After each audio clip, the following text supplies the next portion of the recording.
So, as you probably know, Charlie Kirk has been tragically assassinated, and there's been a whirlwind of things going on around that.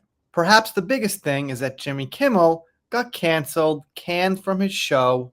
And the thing is, the FCC, and from what I understand, Trump himself kind of got involved. You've got a lot of people on the left hand side and some in the middle saying that, this is really it. This is an attack on free speech. It shouldn't have been done. Jimmy's got the technical right to say it, and all that kind of thing. And I've been thinking about it, I don't know, the last 3 or 4 days or since it happened, whatever.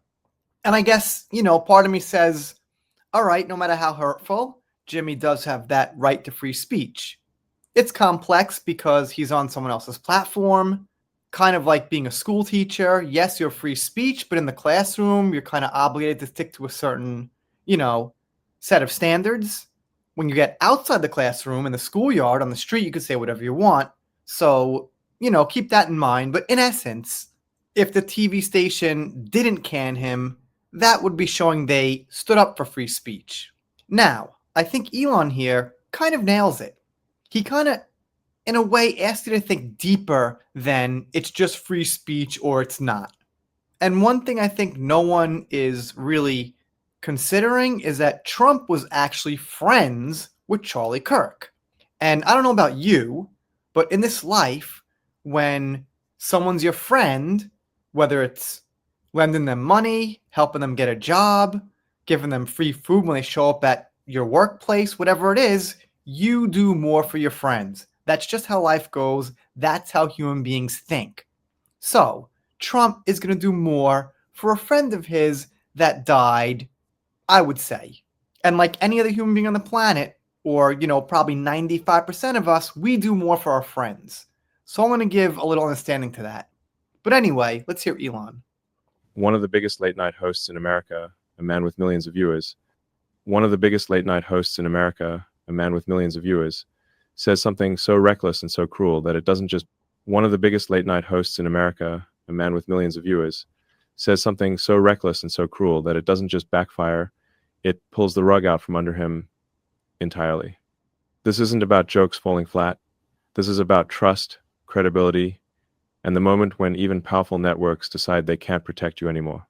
Jimmy Kimmel just went too far, and what happened next tells us a lot about the world we live in right now. When the country was still processing a tragic event, the assassination of Charlie Kirk should have been a moment for reflection, maybe even bringing people together in grief. Instead, Jimmy Kimmel decided to turn it into material for his late-night monologue. But this wasn't comedy in any traditional sense. Kimmel stood in front of his audience and essentially spread a completely false narrative. He claimed that Kirk's killer was part of what he called the MAGA gang, suggesting that conservatives were somehow responsible for the death of one of their own prominent voices. Think about that for a moment. A young man had been murdered for his political beliefs, and Kimmel decided to twist that tragedy into a weapon against the very people who were mourning him. The facts, as they came out through police investigations and court documents, painted an entirely different picture. The killer wasn't a right-wing extremist at all. He was actually a radical leftist with strong political motivations that aligned completely opposite to Kirk's message. Yeah, so far, I think he's basically accurate. I'm going to take this at face value as far as the facts. I watched some Law and Order and Court TV, and I'm pretty sure that's what came out. The text messages came out on X and social media, and I was like, I don't know, could be fake. But when they were used in court, at that point, I'll consider them legit. The evidence was overwhelming: text messages, social media posts, even items engraved on the bullets used in the attack. All of it pointed to someone who hated what Kirk represented and wanted to silence that voice permanently. But Kimmel didn't stop there. In what might have been the most tone-deaf moment of his entire career, he then mocked President Trump's grief over Kirk's death. He compared the president's response to how a 4-year-old mourns a goldfish. Can you imagine? Here was a sitting president expressing genuine sorrow over the assassination of a young American, and Kimmel thought that was material for cheap laughs. Now, I've seen plenty of controversial comedy in my time. I understand that pushing boundaries is part of what comedians do. And here's where I think Elon gets it really right. Because a lot of people are saying, well, it's comedy. He got canceled for comedy. And you just got to look at it a little bit deeper. Yeah, you could say anything's comedy technically, but it seems like there was kind of a motive behind that comedy, quote unquote. But what Kimmel did that night wasn't pushing boundaries, it was exploiting genuine tragedy for political points. It was taking a family's grief, a community's loss, and turning it into ammunition against political opponents. That's not comedy. That's something much darker. But the words themselves were just the beginning. What followed shocked even Hollywood insiders. You see, in the old days, a comment like this might have sparked some angry tweets and moved on. The entertainment industry had a pretty reliable pattern. Controversial statements would create a brief storm, networks would issue non-apology apologies, and within a week or two, everyone would move on to the next controversy. The system protected its own, especially when those controversial statements aligned with the prevailing political winds in Hollywood. But something different happened this time. Within hours of Kimmel's monologue airing, Brendan Carr, the chairman of the Federal Communications Commission, issued a public statement that sent shockwaves through the entertainment world. Now, you have to understand the FCC doesn't usually get involved in late-night comedy disputes. They oversee the technical side of broadcasting, manage spectrum allocations, that sort of thing. For them to speak out about content like this was almost unprecedented. I'm pretty sure when Piers Morgan had that little thing with Meghan Markle where he said he didn't believe she was suicidal, the FCC in the UK, not the FCC, but the company that acts as the same as the FCC does in the UK got involved. So it's not like exactly the first time ever. But I guess he kind of said very rarely. Carr didn't mince words. He called Kimmel's conduct some of the sickest behavior possible and made it clear that the FCC was exploring what actions they might be able to take. More importantly, he reminded everyone about something that many people had forgotten. Broadcast television networks operate under special obligations. They use public airwaves, which means they have responsibilities to serve the public interest that cable networks and streaming services don't have. This wasn't just regulatory posturing either. When the chairman of the FCC starts talking about broadcast licenses and public interest obligations, network executives pay attention. These are billion-dollar operations that depend on maintaining their federal broadcasting licenses. Suddenly, what seemed like just another late-night controversy was being framed as a potential violation of public trust. But the real earthquake came from an unexpected direction. The very broadcasters who had been carrying Kimmel's show for years started backing away. Within days, major broadcast groups that reached tens of millions of American homes began making announcements that would have been unthinkable just months before.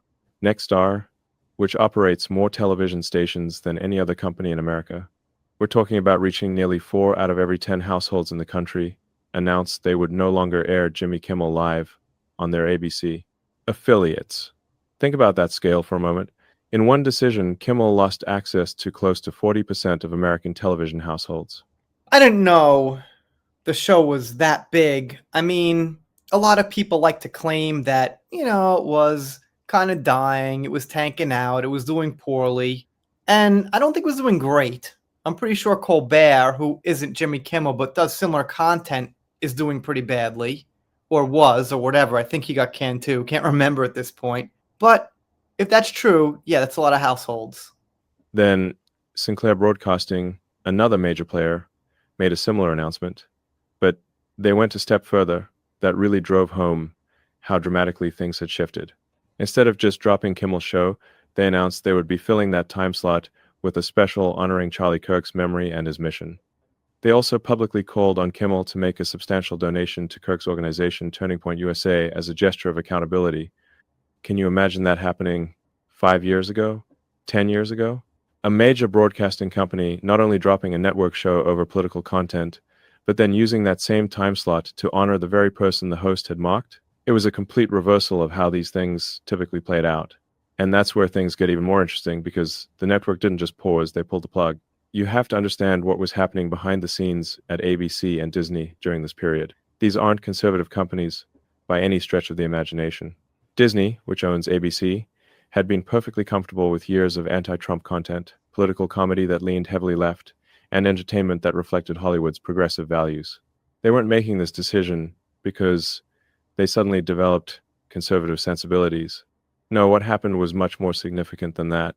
Disney executives were reportedly furious, not because of Kimmel's politics, but because of what his comments represented from a business perspective. Here was a host who had taken a national tragedy and turned it into a liability for the entire network. Sponsors were getting nervous, affiliate stations were openly rebelling.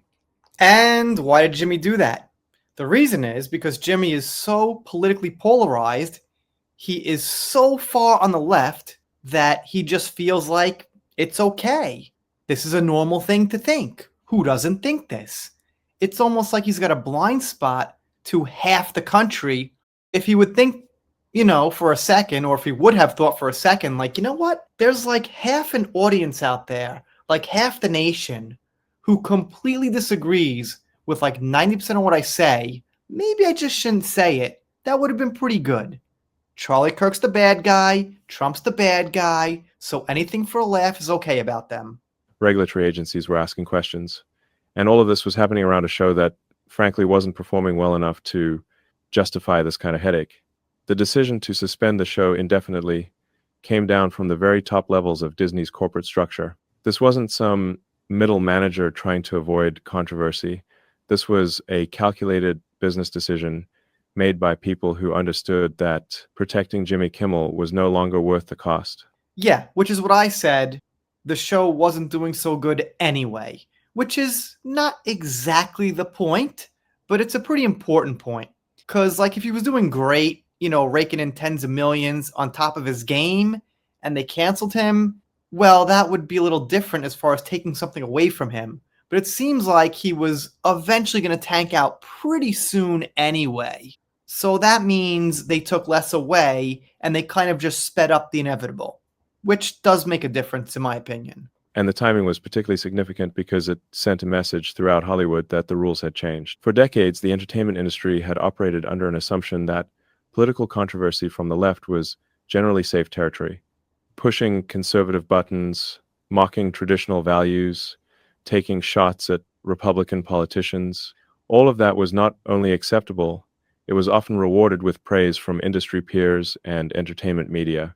But what the Kimmel situation demonstrated was that there were now real consequences for going too far. When your comments become so inflammatory that they threaten the business model itself, suddenly the protective shield that the entertainment industry had always provided starts to crack. But it wasn't just about one offensive remark, it tied into something bigger that had been building for years.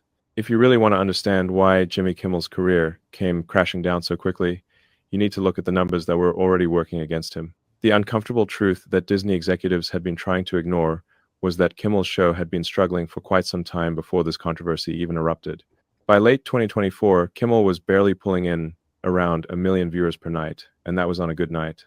To put that in perspective, there are individual YouTube channels run by people working out of their bedrooms that get more daily views than Kimmel was getting on a major broadcast network. Meanwhile, over on Fox News, Greg Gutfeld's late night show was consistently drawing over 3 million viewers, more than triple Kimmel's audience. This wasn't just a temporary slump either. The data showed a steady decline over several years, with Kimmel losing viewers at a rate of around 10 to 15%. All right, so Elon makes a pretty good point here, which is kind of hard to really fully wrap around unless you take yourself out of that left versus right mentality. So one side has been freely able to say things about the other side in Hollywood, major TV, stations like Jimmy, whatever it is. And the other side, if they said something, well, that'll be the end of it. Now, the situations were a little different. It wasn't exactly like the FCC getting involved or government or anything. But essentially, on the world stage, if you said something that was wrong think, which was pretty much coming from the right, whether it was wrong or not's not the point, you pretty much got canceled, demonetized, or whatever. But anything on the left supporting those things, that was good. It was promoted. It was, pretty much a pat on the back. So I think what Elon's kind of saying is the time's coming where, let's just kind of even the playing field, and either nobody can say anything about anybody or everybody can. That's what I get. Anyway, this video's about half an hour. Maybe check it out. I'll link it in the description. I think Elon sounds pretty good here. A lot of times he's kind of a little fidgety. has trouble getting thoughts together, but yeah, I think he got his thoughts together pretty good here.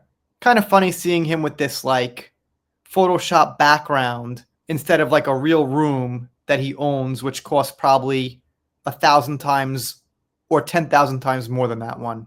All right. Let me know what you think in the comments. If you're not subscribed here, consider it. If you don't, I'll be sad, but I'll get over it. See you next time.